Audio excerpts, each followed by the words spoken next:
Hello વેલો લે ને કાઉલા બધા સારા છે, સબ ઠીક ઠાક. એ 2-4 દિવસ છે ને નાસ્તામાં બહુ લોચા પડેલા છે, ખબર ને. એક દિવસ તો જમરૂક ખાલી મોકલી દીધેલા ને એક દિવસ લોચો મોકલી દીધેલો ને તે લોચો બી છે ને, લોચામાં બી લોચો જ ઉઠો બરાબર નહીં બનેલો ઉઠો હોય તો પછી મેં ખાધું ત્યારે ખબર પડી કે લોચો બી કે એટલું બધું ભારે નહીં બનેલો ઉઠો. ને હમણાં બીજા એક દિવસ તો હું મોકલી દીધેલું કોણ જાણે, કાલે કે પરમ દાડે એમાં બી બરાબર કઈ આપણને સબર નહીં આવેલી, થાપ નહીં આવેલી બરાબર.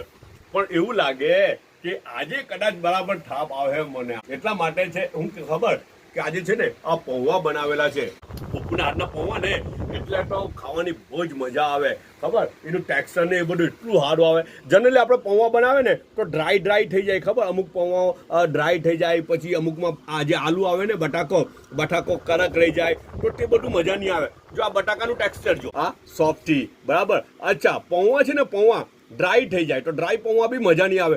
આ પૌવામાં છે ને, મેં તમને આગળ કીધેલું ને, આ દબાવે તો રસ નીકળવો જોઈએ. જો આ રસ નીકળે ને, હા બસ આ રસો છૂટવો જોઈએ તો તેટલું ટેક્સચર હોય ને તો મજા આવે.